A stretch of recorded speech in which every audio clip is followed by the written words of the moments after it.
शिव शिक्षा निकेतन स्कूल सांगड़ में रविवार को विज्ञान प्रदर्शनी का आयोजन किया गया। बच्चों ने 800 से अधिक साइंस के प्रोजेक्ट बनाए। इसके अलावा हरियाणा, पंजाब के कल्चर सहित राम मंदिर को लेकर भी बच्चों ने प्रोजेक्ट बनाकर उनका प्रदर्शन किया, जिसे देखकर अभिभावक भी हैरान रह गए। बच्चों ने विकसित भारत विजन, इसरो की उपलब्धियां, औद्योगिक सिटी सहित कई उत्कृष्ट मॉडल तैयार किए, जिन्हें देखकर दूसरे स्कूलों से पहुंचे प्रिंसिपल भी हैरान थे। देखिए पूरी प्रदर्शनी, क्या बोले अभिभावक और क्या बोले अध्यापक। क्या नाम? मेरा नाम रितिका है।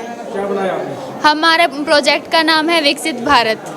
क्या दिखाया आपने विकसित भारत के अंदर हमने सारी चीज़ दिखाई है जो एक विकसित भारत के अंदर होनी चाहिए। सबसे पहले कि एंट्री के सामने हमारी है एक कॉलोनी, जिसमें हमने बहुत सारी चीज़ें लगा रखी है और पार्किंग भी दिखा रखी है। उसके बाद है स्कूल, जहाँ पे बच्चे कॉलोनी के साथ बहुत बच्चों को मतलब बस एफर्ट नहीं कर सकते, तो वो आराम से कॉलोनी से निकल के स्कूल में जा सकते हैं। आगे है हमारा हॉस्पिटल, हॉस्पिटल के साथ में है मेडिकल स्टोर, मेडिकल स्टोर के साथ में ये जो सड़क है और ये इधर आ रही है, इधर आके कैफ़े है, कैफ़े के सामने इधर लाइब्रेरी, फिर बैंक और फिर ये रैंप ऊपर जा रहा है, उधर से ये उस साइड में नीचे लैंड कर रहा है। उसके बाद यहाँ पे है SBI बैंक और यहाँ पे है हमने एक चौक मतलब कि ग्लोबल चौक बनाया है। और उसके बाद यहाँ पे पुलिस स्टेशन के सामने यहाँ पे एक पैलेस है और यहाँ पे रेस्टोरेंट और ये है बिल्डिंग हमारी। ये सब हमने एक डेवलप कंट्री के अंदर जो होना चाहिए वो सारी चीज़ें बनाई हैं। डेवलप कंट्री मतलब कि जैसे इंडिपेंडेंस से पहले बर्थ रेट बहुत ज़्यादा थी और डेथ रेट भी बहुत ज़्यादा थी। इसको कंट्रोल करने के लिए हमने आफ्टर इंडिपेंडेंस बहुत सारी मतलब इसको कंट्रोल करने के लिए बर्थ रेट को हमने लिमिटेड और कंट्रोल में रखा है और डेथ रेट को हमने कम किया है। और इंडस्ट्री के अंदर हम न्यू टेक्नोलॉजी लेके आ रहे हैं। न्यू टेक्नोलॉजी को यूज़ करके हम बहुत सारे प्रोडक्ट बना रहे हैं इधर, और प्रोडक्ट बनाने के बाद हम उन चीज़ों को एक्सपोर्ट दूसरी कंट्री में कर रहे हैं, जिससे कि हम अपनी इकोनॉमी को डेवलप कर सकते हैं। क्या नाम आप? साक्षी। सर, हमने ट्रेड के बारे में बताया कि पहले कैसे ट्रेड किया जाता था और अब कैसे हम ट्रेड कर सकते हैं। उसमें हम दिखाएंगे कि पहली स्टेज थी बार्टर सिस्टम, जिसमें हम वस्तुओं का विनिमय करते थे कि जब पैसे नहीं थे। सेकंड स्टेज थी जब हमने कॉइन का इस्तेमाल किया था। कॉइन ज़्यादा बड़े होते थे तो उनको कैरी करना डिफ़िकल्ट होता था, तो हमने थर्ड पे बनाई है पेपर मनी। अब पेपर मनी को चोरी करने का डर होता था, तो इसलिए हमने फिर फोर्थ स्टेज जो कि लास्ट अब करंट स्टेज है, हमने इंटरनेट बैंकिंग शुरू किया। ये तो था मनी के बारे में। ये हम इंटरनेशनल ट्रेड बेसिकली दो तरीक़ों से किया जा सकता है। फर्स्टली सी पोर्ट के थ्रू, देन एयरपोर्ट के थ्रू। जैसे अब मैं हूँ, मेरे को कोई सामान भेजना है और मेरे को खुद उसकी सेफ्टी के लिए जाना है तो मैं एयरपोर्ट के थ्रू जाऊँगी। यदि मेरे को केवल सामान भेजना है तो मैं सी पोर्ट का इस्तेमाल करूँ। My name is Nimrat Kaur. आप क्या प्रेजेंट कर रहे हैं? Hello, I am tongue, I taste food like that, sweet, spicy, hot and cold. My courage is that. Thank you. Hello, I am nose. I smell everything. Thank you. Hello, I am eyes. I can see many things like that. TV, mirror, trees, etc. Thank you. Hello, I am skin. I cover your body. I feel soft, hard, cold and hot things. Thank you. Hello, I am ear. I can hear many sounds like that, bell, telephone, horn, music, etc. Thank you. क्या बनाया आपने? Haryanvi culture के बारे में बताया हमने कि पहले की जो संस्कृति थी, सभ्यता थी, वो आजकल ना लुप्त होती जा रही है। क्या बनाया इसमें? इसमें हमने बताया है कि जैसे पहले वो मथानी होती थी, रई कैसे बिलोते थे, जिनसे उनको मतलब बीमारियों से वे बचे रहते थे। उनके हाथों पाँवों की नस ब्लॉक नहीं होती थी, आजकल ये सारी लुप्त होती जा रही है। चक्की में आटा पीसते रहते थे तो उनके हाथों की कसरत होती रहती थी। और पहले वो जो हमारा मतलब आग वाला रोटियां बनाते थे वो करते थे, वो 36 प्रकार की लकड़ियों से वो होती थी, जिससे हमारे मतलब एक मेडिसिन के रूप में वो काम करती थी, जिससे हम बीमार नहीं हो पाते थे। आप लोगों ने हरियाणवी वेशभूषा डाला हुआ है, ये भी हरियाणवी कल्चर में था, ये आजकल आराम से मिलता नहीं है। हाँ, नहीं मिलता आजकल, बहुत मुश्किल से मिलता है क्योंकि आजकल कोई भी रखता नहीं है। जैसे दामन है, चुनरी है, कोई रखता ही नहीं है। बिल्कुल ही जैसे बोला होता था वो होते थे, बिल्कुल कुछ भी नहीं मिल रहा आजकल तो। स्नेहा नामक, हाँ जी। हमने अंकल पंजाब विरख बनाया, विरसा। मतलब कि अंकल जी पंजाबी बारे, मतलब जो पंजाब में जो पुराना कल्चर था वो उसके बारे में बताया गया है। जैसे कि ये जागो है, वो चगेर है जिसमें रोटियां रखी जाती थी। जैसे कि जागो ये मतलब कि जो नानकिया द्वारा लेके जाती थी। ये दूध मदानी है जिसमें मतलब कि पहले दूध वगैरह मक्खन वगैरह था। वो छज है अंकल जी, वो छज है जिसके अंदर मतलब कि जो कणक वो बरसाई जाती थी। सर मेरा नाम गुरुचरण सिंह है और मैं सैनिक स्कूल का प्रिंसिपल हूँ। मुझे आज स्पेशली मैडम ने इनवाइट किया है इस एग्जीबिशंस पर सर, और ऑब्जर्वेशंस के लिए सिलेक्ट किया है मुझे और बीरबान जी सर को, और हम इंग्लिश का जो फर्स्ट सेकंड थर्ड का स्टूडेंट्स का होगा वो फाइनल करेंगे सर। तो कैसा लगा सर ओवरऑल एक्सपीरियंस? सर बहुत बढ़िया लग रहा है, बच्चों ने बहुत मेहनत की हुई है और हम अब इतना खुश हैं सब चीज़ों को देखकर कि बता नहीं सकते सर, बहुत ज़्यादा मेहनत की हुई है बच्चों ने।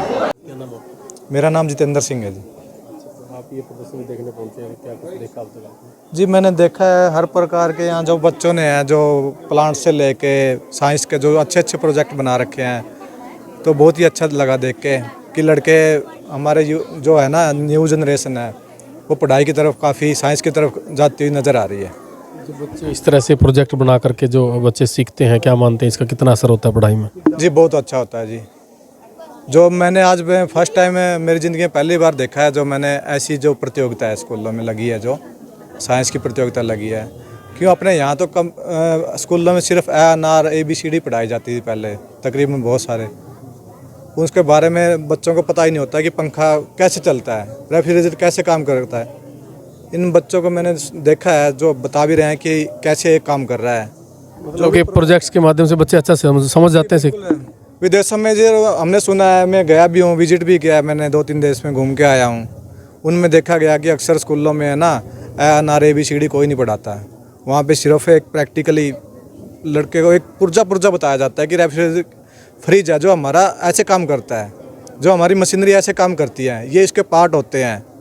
तो ऐसा ही मतलब देख के बहुत अच्छा लगा कि यहाँ पे बहुत ही अच्छी शुरुआत की गई है स्कूल से, जो ये साइंस की प्रतियोगिता रखी गई है। साइंस बहुत ही ज़रूरी है आने वाले युवाओं के लिए, युवा पीढ़ी के लिए। मैं तो बहुत ही खुश हूँ, मेरे बच्चे यहीं पढ़ते हैं। अभी उनका प्रोजेक्ट तो मैंने देखा भी नहीं है, पहले मैं इन बच्चों का देख रहा हूँ। Thank you sir. देखो मैं इस स्कूल को काफ़ी अरसे से जानता हूँ। अगर आप कहोगे तो स्टार्टिंग से ही मैं उनको जानता हूँ। मैडम और मैडम के हस्बैंड विजेंद्र नयन जी और शीला मैडम के स्ट्रगल को देखते हुए, और कुछ अरसे के लिए मैं भी स्कूल का स्टूडेंट रहा हूँ और मेरे ब्रदर सिस्टर्स और मेरे बच्चे भी यहीं पर कंटिन्यू स्टडी कर रहे हैं। और इन लोगों का जो सफ़र है स्ट्रगलफुल भी है, और एक एरिया में इस क्षेत्र के अंदर इनमें शिक्षा का जो योगदान है मैं स्कूल को बड़ा श्रेय देता हूँ, क्योंकि शिक्षा में मामले में ये हरियाणा बोर्ड से शुरू हुए थे और आज CBSE बोर्ड तक चले गए। के बारे में बताइए, क्या कह रहे हो? आज की जो एग्जीबिशन है उसके बारे में बताइए। आज की जो एग्जीबिशन है बच्चों के लिए मोटिवेशन है, और बच्चों के लिए क्या है, पेरेंट्स के लिए भी मोटिवेशन है। देखो एक आंचल, ग्रामीण आंचल के स्कूल में ऐसा एग्जीबिशन करना बड़ी अच्छी बात है। देखो खेल प्रतियोगिता, कंपटीशंस ये तो होते रहते हैं, लेकिन एक एग्जीबिशन जो शिक्षा का भी मोटिव बन सके बच्चों के लिए, क्योंकि बच्चों की मेहनत 10 दिन से इसके अंदर मेहनत लगी, और उसके साथ पूरे स्टाफ का भी मैं धन्यवाद करता हूँ कि उन्होंने बड़े अच्छे तरीके से बच्चों को इन चीज़ों के माध्यम से असेंबल करना सिखाया है और लोगों तक शिक्षा पहुंचाने का काम ये बड़े अच्छे से कर रहे हैं। सर ये हमारा बच्चों का एग्जीबिशन है और इसका नाम है प्रतिभा निखार एग्जीबिशन। टाइम टू टाइम बच्चों से जो भी हम का एक्टिविटी करवाते रहते हैं उसका एक मोटिव होता है, और अब प्रतिभा निखार का हमारा एक मोटिव ये रहा है कि बच्चों के अंदर ऑलरेडी प्रतिभा तो होती है, परंतु वो अपने अध्यापक गण की सहायता से, उसके टीचर्स है, उनके पेरेंट्स की सहायता से उसमें निखार लाना ज़रूरी होता है। इसीलिए हमने बच्चों को ये एक एग्जीबिशन रखी है। इसका नाम यही रखा है कि जो भी प्रतिभा जिस भी बच्चे के अंदर है, एकेडमिक के अलावा, कई बार पेरेंट्स ये सोचते हैं कि मेरा बच्चा सिर्फ शिक्षा में ही आगे आए, और उन्हें ये नहीं पता होता कि हमारा बच्चा कोई और भी कार्य कर सकता है। इसीलिए हमने अलग अलग तरह की जो प्रतिभाएं हैं बच्चों की, उनको आगे लाकर माँ बाप को ये दिखाने का उद्देश्य है कि आपका बच्चा पढ़ाई के अलावा कुछ और भी कर सकता है। तो स्कूल का शुरू से यही रहा है, स्कूल ने कुल 700 मॉडल बनाई हैं, 800 बच्चों ने पार्टिसिपेट किया है। तो ये एक बहुत बड़ी उपलब्धि है किसी भी स्कूल के लिए।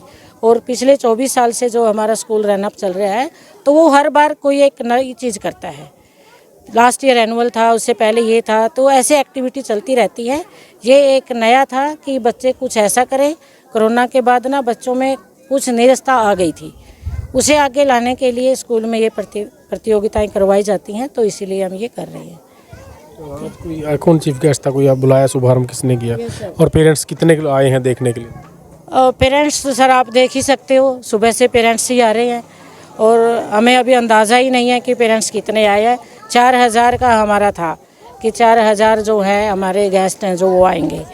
और चीफ गेस्ट की बात है तो सर मैंने जो अपने यहाँ एरिया के पॉपुलर जो साइंस के टीचर अच्छे हैं, मैथ के अच्छे हैं, हिंदी जो भी टीचर अच्छे हैं, उन सबको एज ए चीफ गेस्ट बुलाया ताकि वो बच्चों को देखें कि बच्चे क्या कर रहे हैं और क्या और हमें आगे करना चाहिए। इसीलिए हम जो भी होता है ना सर, किसी एक को चीफ गेस्ट ना बोलकर हर सब्जेक्ट के निपुण व्यक्ति को बुलाया जाता है, वही हमारा चीफ गेस्ट। वो जो सिलेक्ट करेंगे बच्चों को, मॉडल्स को, कोई पुरस्कार वगैरह? पुरस्कार सर बच्चों को नगद प्राइज़ दिया जाएगा 45 बच्चों को। कितना कैसे? तो बच्चों को हमें देंगे सर 1100, 700, 900। उसके बाद शील्ड है, हर बच्चे को प्राइज़ दिया जाएगा, एप्रिसिएशन लेटर, नगद प्राइज़ एंड मोमेंटो, ये हर बच्चे को दिया जाएगा सर। क्या आप पेरेंट्स से अपील करेंगी इस तरह के जो बच्चों में प्रतिभा उन्होंने देखी है और आपके स्कूल में जो एफर्ट्स किए जाते हैं? हाँ सर, ये तो सभी को रहता है कि स्कूल बहुत प्रयास कर रहा है और प्रयासरत स्कूल में पेरेंट्स का आना, अपने बच्चों का एडमिशन करवाना, वो पेरेंट्स पर ही निर्भर करता है कि वो खुद चेक करें, खुद आए स्कूल में चेक करें कि क्या है स्कूल की शिक्षा का, क्या है एकेडमिक, क्या है कल्चर का, क्या है, वो सभी पेरेंट्स खुद चेक कर सकते हैं और वो अपने बच्चों का एडमिशन आए शिव शिक्षा निकेतन में करवाएं। Thank you.